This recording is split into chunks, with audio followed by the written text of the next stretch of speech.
예, 안녕하세요. 김용원 의사입니다. 오늘은 당연퇴직에 대한 판례를 소개해 드리겠습니다. 회사의 실규직이나 단체별 보시게 되면 이런 조항을 꽤 많이 두고 있습니다. 뭐 어떤 상황이 있는데 이 상황이 얼마 안에 해결이 안 되면은 당연퇴직하는 걸로 하겠습니다. 뭐 이런 조항을 두고 있는 거죠. 그런데 이제 미리 선제적으로 여러분들이 기억을 하셔야 될 게 근로자의 근로관계가 종료가 되는 케이스가 끝나는 케이스인 거죠. 근로계약이 끝나는 케이스. 그런 종료가 되는 경우의 수가 세 가지로 분류할 수가 있습니다. 하나는 근로자 의사표시로 끝내는 케이스가 있어요. 근로자가 나 그만둘래 이렇게 하든지 아니면 내가 그만둘 테니까 사용자가 승낙해 주세요 이런 식으로 근로자가 사직 혹은 퇴직 의사표시를 함으로써 그만두게 되는 이런 케이스가 등장하게 됩니다. 물론 이제 근로자가 내가 그만두겠습니다 할 수도 있고 내가 그만둘 테니까 승낙해 주세요 이런 식으로 할 수도 있겠죠. 자, 그런 식으로 내 의사표시로 그만두는 이런 경우가 나올 수가 있고, 두 번째로는 내 의사표시가 아니더라도 자, 그때가 되면 자동으로 근로관계가 끝나는 케이스가 나옵니다. 자동으로 끝나는 케이스는 우리 판례에서는 크게 세 가지로 보고 있거든요. 하나는 근로자의 사망. 근로자 사망을 하게 되면 계약관계는 자동으로 종료가 되게 됩니다. 또 한 가지가 계약기간 만료. 계약기간이 끝나게 되면 계약관계는 자동으로 끝나는 것으로 보고 있는 거죠. 세 번째가 무기약 근로자들은 정년의 도래. 자, 정년이 도달하게 되면 계약관계는 자동으로 끝나는 것으로 보고 있습니다. 자, 그 다음에 내 의사표시가 아니고 이걸 자동으로 끝낸 것도 아니고 사용자의 일방적인 의사표시로 끝내는 케이스가 나옵니다. 그게 뭡니까? 그게 해고죠. 해고. 그러면 우리 판례에서는 지금 계약관계가 끝나는 케이스를 이렇게 근로자 의사표시, 자동으로 끝나는 케이스, 사용자의 일방적인 의사표시로 끝나는 케이스 이 세 가지로 구분하고 있는 겁니다. 그런데 당연퇴직이라는 것은 엄밀하게는 어디에 해당하는 거죠? 보면 그러니까 자동 종료 사유에 해당하는 것처럼 보입니다. 그런데 우리나라에서는 자동으로 끝나는 케이스를 근로자의 사망, 계약기간 만료, 정년의 도래 이것 빼고는 인정하고 있지는 않습니다. 그럼 당연퇴직 사유가 이 사유가 아니라고 한다면 사실은 자동으로 소멸되는 케이스가 아닌 겁니다. 자, 그 경우에 상당한 그 사실관계에서는 그거를 해고로 보겠습니다. 자, 이런 판례들이 꽤 많은 거죠. 자, 그러면 해고로 보게 되면 해고의 정당한 이유를 입증을 해야 되는 그런 논리가 만들어지게 됩니다. 자, 이번 시간은 관련된 판례들을 좀 소개해 드리겠습니다.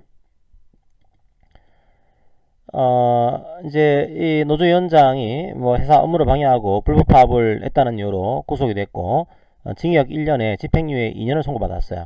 그러니까 이제 신체의 구속이 뭐 해소가 안 되는 건 아니죠. 지금 나와 있는 겁니다. 집행유예를 받은 거니까 그 형이 확정이 됐어요. 그러자 이 회사에서 인사위원회에서 심의를 했습니다. 이제 당연퇴직을 통보를 했어요.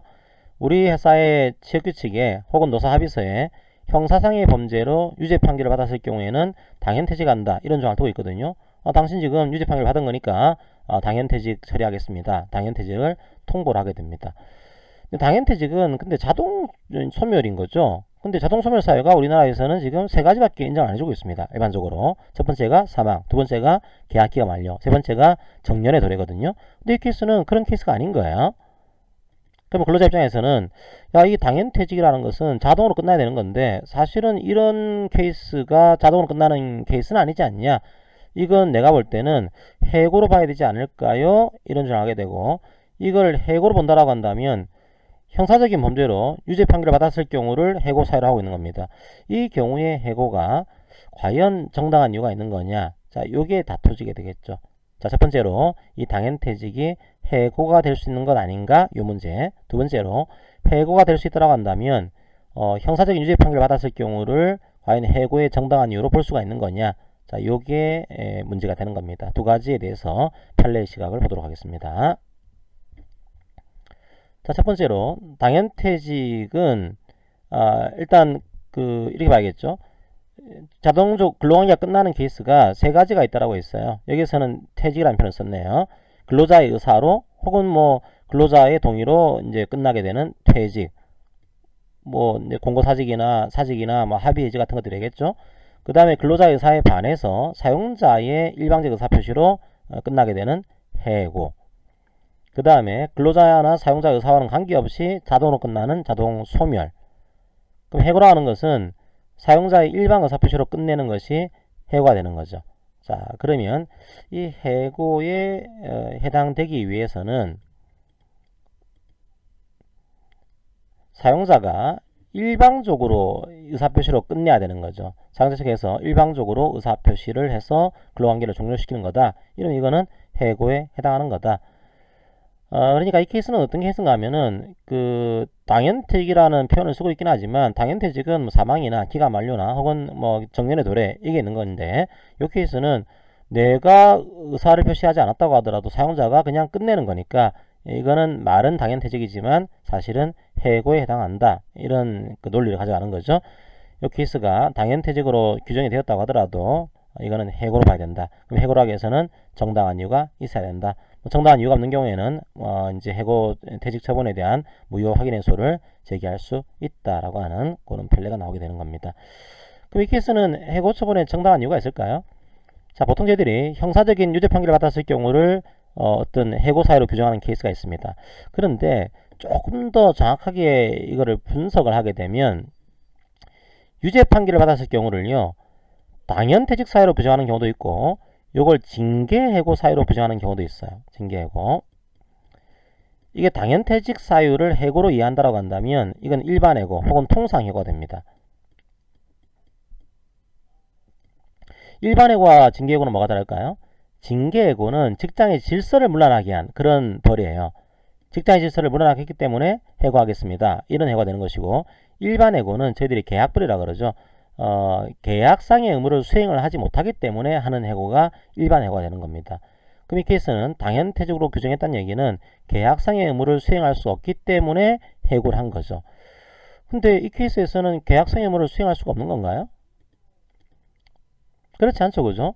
자, 원래 이 당연퇴직으로 이해하게 되면 이게 일반해고가 되는 건데 일반해고 하는 이유는 근로제공 의무를 이행할 수 없는 상태, 이게 장기간 계속돼 왔다. 더 이상 계약을 할 수가 없는 거니까 계약 그 상태 불이행 상태가 오래 지속되니까 이거 해고해야 되는 거 아닙니까? 이거거든요. 근데 이 근로자 같은 경우는 실형 판결을 받은 게 아니에요. 즉 이제 구속이 돼 있는 그런 상태가 아닌 겁니다. 현실적인 근로 제공이 불가능한 신체의 구속 상태가 해소되지 아니한 내용의 그런 유죄 판결을 받은 게 아닌 거죠. 집행유예를 받았기 때문에 이 근로자는 일을 할 수가 있는 겁니다. 그러니까 원래는 일반해고는 일을 할 수가 없기 때문에 계약상의 의무를 수행할 수 없기 때문에 하는 해고가 일반해고거든요. 근데 케이스는 그런 케이스가 아닌 거니까 이 해고에 정당한 이유가 없는 거다. 자, 이런 태도를 가지게 되는 겁니다. 그런데 이런 형사적인 유죄 판결에 대해서 이걸 징계해고로 규정을 했다라고 이해하게 되면 징계해고는 좀 달라요. 왜 징계해고는 할까요? 계약상의 의무를 수행하지 못한다? 이것도 포함되는 거지만 질서에 대한 문제인 겁니다. 그래서 이걸 징계해고로 규정하게 되면 단순하게 근로계약 목적이 달성될 수 없다, 이런 경우만을 의미하는 것이 아니고 이 범죄 행위 때문에 회사의 명예가 실추가 됐다, 거래관계에 악영향을 끼쳤다, 혹은 사용자와 근로자 사이에 신뢰관계가 깨어졌다, 더 이상 근로관계 유지가 기대가 될 수 없는 거다. 자, 이 경우에 질서벌로서 징계해고를 하는 겁니다. 그러면 이런 형태는 설사 실형 판결을 받지 않더라도 가능하겠죠, 그죠?